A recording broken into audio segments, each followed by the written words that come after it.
There's nothing magical about convincing people to say yes. The top psychologists know that we don't need to cast a spell or hypnotize people to persuade them to do what we want.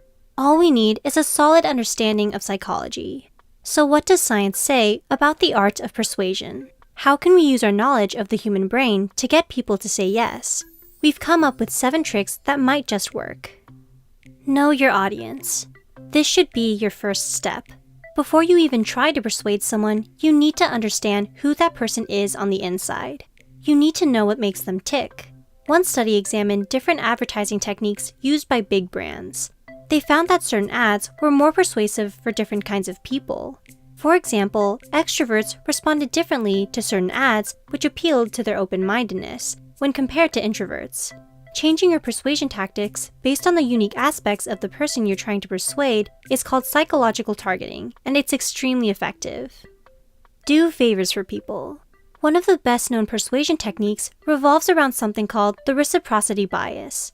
This has been analyzed in many different studies. Basically, what it boils down to is simple. People are more likely to do favors for you if you've already done a favor for them in the past. If you want to persuade someone to do something, then you might want to help them out before you ask. The best part about this is you don't need to actually explain what you're doing. There's no need to approach the person and slyly state, "You scratch my back, I'll scratch yours." Reciprocity bias influences a person on a subconscious level without them even realizing it. Tell them everyone else is doing it. It's amazing how people will do just anything if it's seen as trendy. This is called social proof, and it's a well-documented phenomenon in psychology today. Fortunately for you, it's also a great tool to use in the art of persuasion. If you're having trouble getting someone to say yes, then you might consider pointing out all the other people who have made the plunge. If enough people are doing it, people are much more likely to say yes.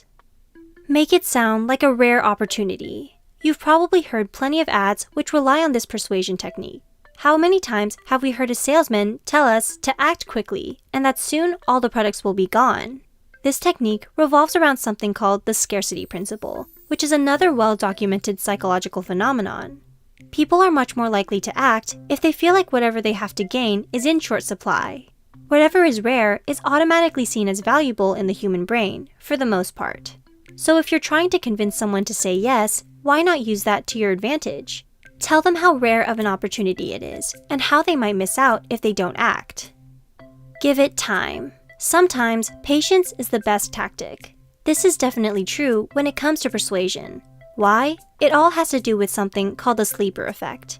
Basically, this refers to the fact that people are more easily persuaded by a non-credible source the more time goes by. Even though someone might dismiss your persuasion techniques at first, they might soften up over time. Keep on repeating your arguments, and the sleeper effect might make it easier for you to persuade them.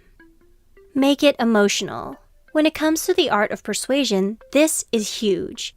The simple fact is that emotions will carry more weight in an argument than actual facts. While this might not be the most logical behavior, it's just how the human brain works. Studies have shown that arguments are more effective when they rely on emotional undertones. Not only that, but they're even more effective when the arguments are crafted to match the target's current emotional state. For example, playing off someone's excitement is a great way to persuade them into doing what you want. Always keep a sense of humor. If you really want to persuade people, then you should definitely maintain a great sense of humor. One study even found that self-effacing humor was very effective in persuasion. For those who don't know, self-effacing is basically being timid or shy. When persuading people, it's easy to seem a little confrontational. But if you don't take yourself too seriously when trying to persuade others, it can definitely work to your advantage. You might even consider making fun of yourself. Lastly, we want to say thank you to everyone for watching and supporting our videos. If it wasn't for you guys, we would not be where we are. We hope to inspire other people to use our content for good and not evil. Yours truly. Also, as a special thanks, we want to give away a free copy of our Psych2Go digital magazine. The details are in our video box.